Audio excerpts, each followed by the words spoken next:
मुख्यमंत्री पुष्कर सिंह धामी का ट्वीट भी सामने आ चुका है, जो हमने अपने दर्शकों के सामने रख दिया। केदारनाथ के समीप गरुड़ चट्टी में दुर्भाग्यपूर्ण हेलीकॉप्टर क्रैश में कुछ लोगों के हताहत होने का अत्यंत दुखद समाचार प्राप्त हुआ।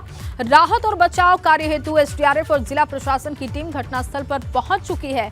इस दुखद घटना के विस्तृत जांच के आदेश दे दिए गए हैं। ये आप देख रहे हैं 12:53 का ये ट्वीट है, यानी कि अब से ठीक थोड़ी देर पहले का ये ट्वीट। लगभग 1 मिनट पहले मुख्यमंत्री पुष्कर सिंह धामी ने ट्वीट किया। उन्होंने इस बात की जानकारी दी कि ये घटना हुई है गरुड़ चट्टी में, जो लोग उसमें सवार थे वो हताहत हुए और समाचार प्राप्त हो चुका है। विस्तृत जांच अब इस पूरे मामले की होगी कि आखिर क्या लापरवाही रही, कैसे ये हेलीकॉप्टर क्रैश हुआ है। देख लीजिए ये जो ट्वीट आप देख रहे हैं, मुख्यमंत्री पुष्कर सिंह धामी उत्तराखंड केदारनाथ के समीप गरुड़ चट्टी में दुर्भाग्यपूर्ण हेलीकॉप्टर क्रैश होने में कुछ लोगों के हताहत होने का अत्यंत दुखद समाचार प्राप्त हुआ। राहत और बचाव कार्य हेतु एसडीआरएफ और जिला प्रशासन की टीम घटनास्थल के लिए पहुंच चुकी है।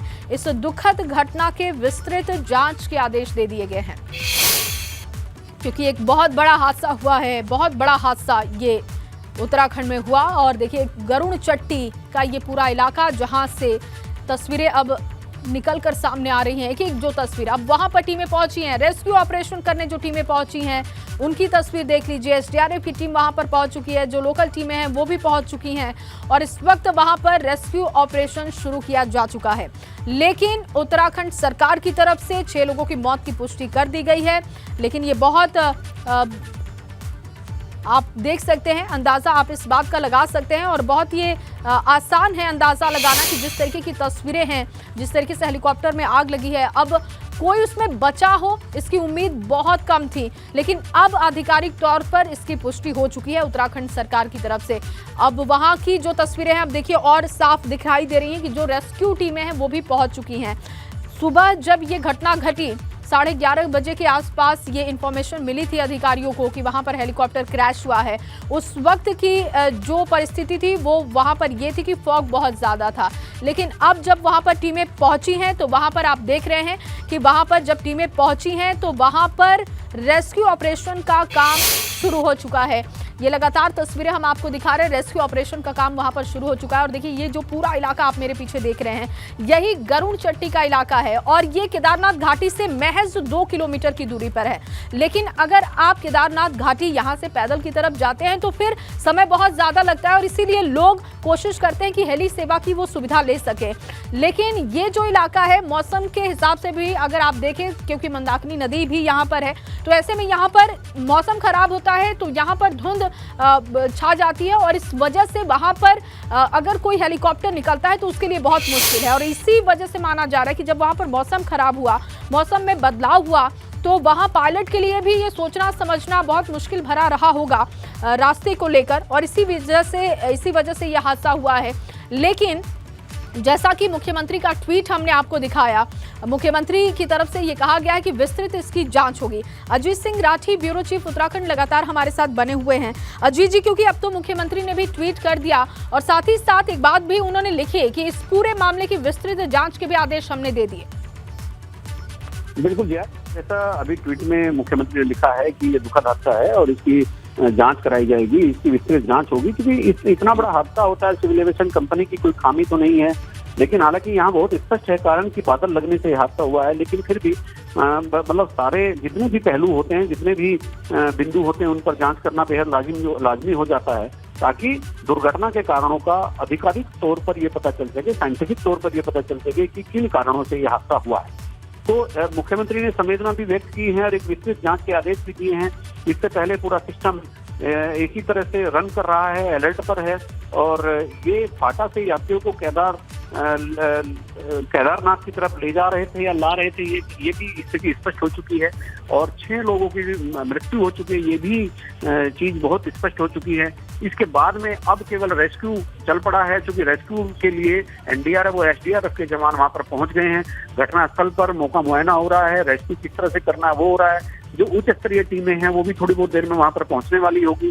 और वहां पर जैसा अब आप देख भी सकते हैं कि अभी भी आसमान इतना साफ नहीं है कि हेलीकॉप्टर से लोगों को लाया जा सके, या सुरक्षा कर्मियों को, या जो साइंटिस्ट लोग हैं, जो एक्सपर्ट लोग हैं, जो रेस्क्यू करते हैं, तो उनको लाया जा सके। अभी भी ऐसी स्थिति नहीं बन रही, क्योंकि आसमान पूरी तरह से खुला हुआ नहीं है। और ये बादल लगना, कोहरा होना, ये दुर्घटना के बड़े कारण होते हैं। आपने पिछले दिनों में बहुत सारी दुर्घटनाएं देखी होंगी। हमारे देश के सीडीएस पे जब तमिलनाडु जा रहे थे तो वहां भी बादल लगने से एकदम कोहरा छा गया और उनका हेलीकॉप्टर क्रैश हो गया। और आज भी ऐसी स्थिति बनी है, लेकिन यहाँ पर बिल्कुल विपरीत परिस्थितियां हैं। जया, फिर मैं एक बार टोपोग्राफी समझाता हूँ। केदारनाथ मंदिर जहाँ है और वहां से गौरी कुंड तक 17-18 किलोमीटर का जो पैदल मार्ग है वो मां मंदाकिनी नदी के किनारे किनारे होता है, और वही रास्ता पैदल मार्ग है और वही रास्ता हवाई मार्ग है। हेलीकॉप्टर भी उन्हीं घाटियों से विचरण करके केदारनाथ तक पहुंचते हैं, उन्हीं घाटियों से उड़ान भर के केदारनाथ तक पहुंचते हैं। और केदारनाथ पहुंचने के बाद वहां पर मौसम कई बार मौसम साफ होता है और नीचे गौरीकुंड में भी मौसम साफ होता है, लेकिन बीच में जो अलग अलग जो प्रतीक्षा स्थल पड़ते हैं, जो धार्मिक स्थल पड़ते हैं, जैसे गरुड़ चट्टी है, उससे नीचे फिर और बहुत सारे ऐसी जगह है जहाँ पर एक घाटी जैसा माहौल होता है, तो बादल अचानक कभी भी लग जाते हैं और हादसे का सबब बन जाते हैं। जी अजीत जी, क्योंकि देखिए केदारनाथ को हम जानते हैं ऊंचाई वाले क्षेत्र में है और अब बर्फबारी वहां पर लगातार हो रही है, तो जाहिर सी बात है कि कोहरा होना वहां पर लाजमी है।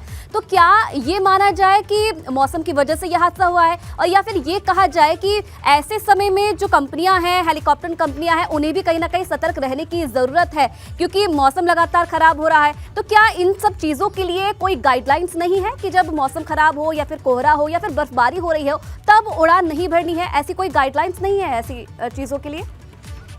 नहीं, देखिए जया, मैंने जैसे अभी बताया कि मौसम विभाग की आज की कोई फोरकास्टिंग नहीं थी, और ये अचानक बादल लगना और अचानक कोहरा आना, ये एक अलग घटना हुई है, अलग तरह की घटना हुई है। इसके लिए और बेहतर अर्ली वार्निंग सिस्टम की हो सकता है जरूरत भविष्य में पड़े, कि जब मौसम की फोरकास्टिंग नहीं हो रही है और फिर भी अगर बादल थोड़ी ही देर के लिए सही अगर वो बादल लग जा रहे हैं, घाटी पूरी पैक हो जा रही है, तो इसके लिए और मतलब वैज्ञानिक तौर पर बहुत ही एक बारीक सिस्टम लगाने की, एक बहुत ही माइक्रो मैनेजमेंट करने की एक आवश्यकता भविष्य में पड़नी चाहिए और पड़ भी सकती है, कि ऐसा कैसे हो सकता है कि कोहरे का और बादल की फोरकास्टिंग नहीं हुई और दोनों ही घटनाएं हो गई।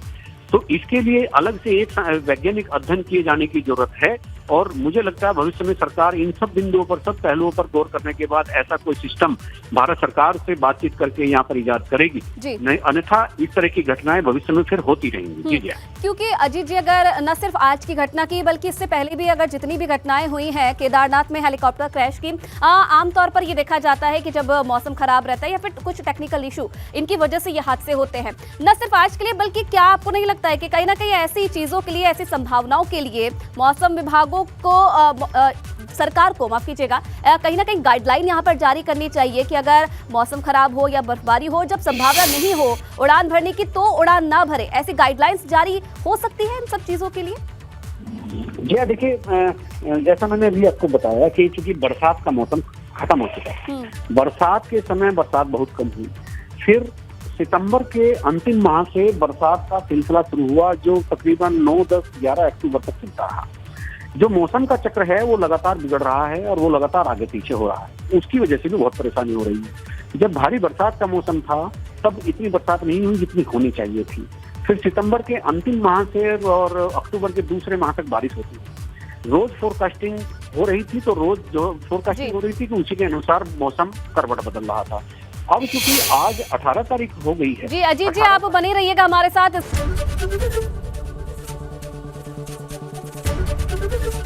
एबीपी गंगा, खबर आपकी, जुबान आपकी।